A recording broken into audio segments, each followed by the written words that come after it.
Hello, my friends. Thank you for joining my YouTube channel. I am the Spiritual Bodybuilder. Today, I'm here to talk to you about the prostitute archetype. Now, I can promise you the prostitute archetype is probably not what you're thinking. All right.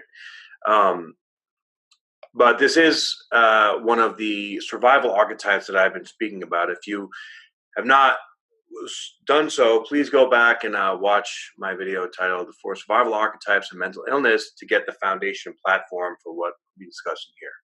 So, what is the prostitute archetype that we all carry within us? Because we all have it, right?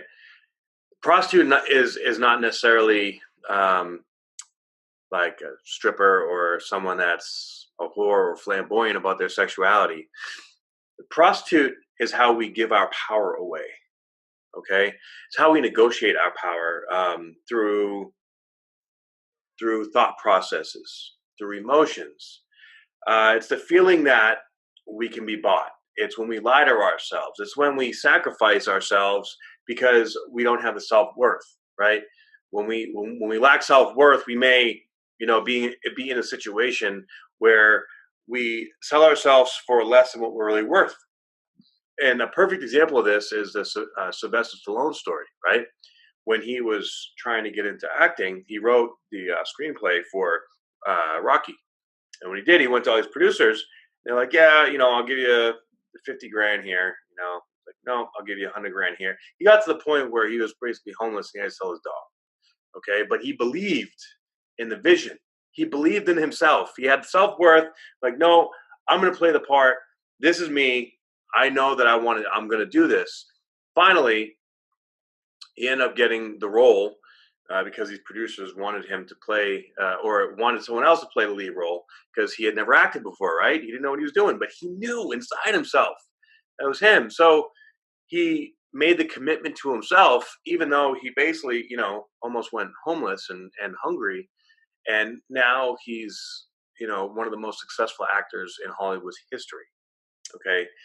He did not sell himself, but many of us, when do we sell ourselves? When do we sell our emotional or our financial circumstances and situations to just get that instant gratification, right? It's because we don't really believe that we're as good as we deep down we know we are. Because we do have a knowing. Everyone has a knowing. We have this feeling within us. It's trapped on those layers and layers of fear and insecurity and guilt and shame and all the crap that we learned as we were growing up, right? So this requires an incredibly humbling experience because it can be really tough to identify. You have to be willing to really look at yourself, and normally that doesn't happen until everything crumbles in our life, right? So instead of being bought, or being able to be bought, we stand in our power and we accept the imperfections. This aspect is very tricky because it's where all the parts of ourselves that we don't accept or we don't want to look at, maybe the quirky side of ourselves, when we're really not in touch with our inner child. That's the problem. And in today's society, not many people are in touch with their inner child.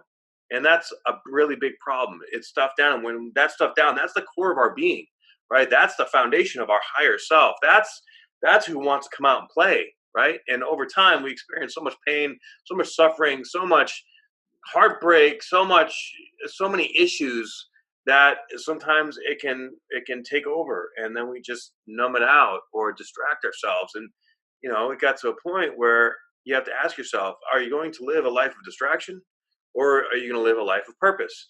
Living a life of purpose is not easy. And when we look at movies and we look at all these really successful personal development gurus and all these people that are millionaires and loving life and living, well, how do you think they got that way? Everyone that's a human being must go through this purification process. And some people choose, because we all have a choice, some people choose not to go that direction. Some people choose to just stuff it down and distract themselves and just be okay with mediocrity. Others, like myself,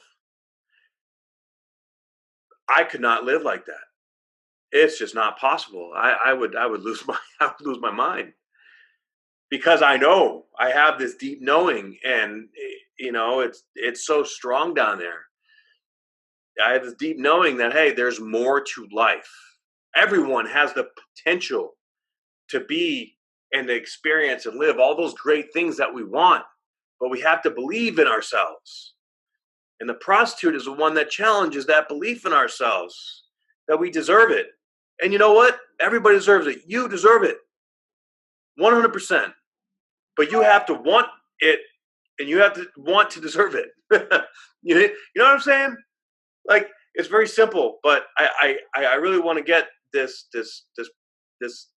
concept through to you guys, because it is so important to identify this one in particular. We have to be honest about our dishonor. Okay. Now, when I say dishonor, not that we are dishonorable people, but we feel dishonorable about something within ourselves. For example, take an exotic dancer, right?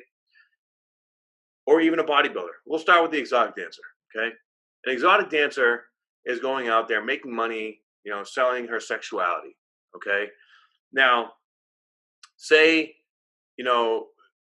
this woman has, a kid, and she's working hard, and she just went through a breakup, and she's depressed, and some creepy old guy comes and says, I'll give you 10 grand, to have sex with me. Well, are you going to sell your, you're like, oh, that's I'm not really feeling it.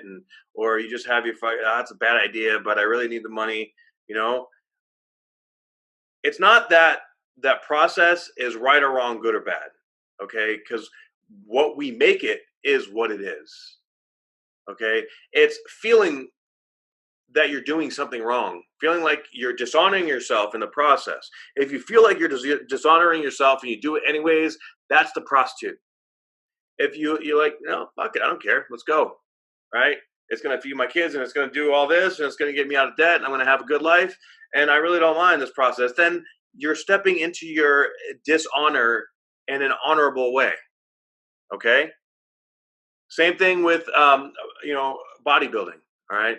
A lot of people get into this fitness industry, especially nowadays, and it's really scary because people see, someone that's pretty genetically gifted, and they go through, they place first or overall in one or two shows, and then they start coaching other people, right? And all they did was they took the easy way, and they have great genetics, right? So they listen to someone, or they figure it out on their own, and they start just jumping on a bunch of gear, and they get in really great shape, and they starve themselves 3 months, and they get shredded, and they do a show. Well, what happens after that? Okay. Are you dishonoring yourself because you want to have that look, that you're looking for that feeling of gratification from outside sources? You want to feel that validation from outside sources to make you feel special. A lot of people are doing that these days. But in the grand scheme of things, you're beating the shit out of your body. You're starving yourself, and you're throwing yourself out of balance by throwing your hormones way out of balance. Okay, that's why most people, especially amateurs, they get so stressed out in the last month, they start having all these health problems. They can't sleep, they can't eat. Okay, and then you win a show, and it feels so amazing. Then it throws you on this roller coaster ride, and then you're just caught up in, that leads to binge eating, and that leads to depression, and panic disorders, and insomnia, and all kinds of really bad stuff. So when you get into something, when you make the decision to commit yourself to something, someone, some thought process, whatever it is, make sure that you're doing it in a way that is honoring yourself, even if it's a dishonorable aspect of yourself. If it's something that you are ashamed of, you need to look at that. Why are you ashamed of yourself? Okay. Maybe you have a crooked nose and you can't stand it. Well, you know what? Accept that. That's part of you. So, look, I have a crooked nose. Okay.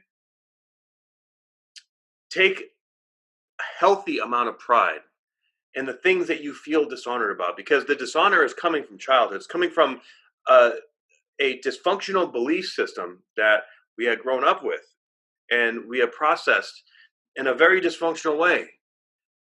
And seeing that, acknowledge it. Okay. Becoming aware of these habits helps you understand the nature of your power. Okay, everybody's imperfect. There's nobody out there that is beyond reproach. Nobody's perfect, but that's the beauty of the human condition. It's the imperfection. That's how we shine. But in order to shine with that imperfection, we must face the prostitute, and we must let that imperfection be okay. All right. Me speaking to you here on YouTube is my way of stepping into that. I used to stutter as a teenager. Okay. I had a lot of anxiety. And I went through the whole bodybuilding process too. That's how I know from personal experience. Everything I speak about is from personal experience.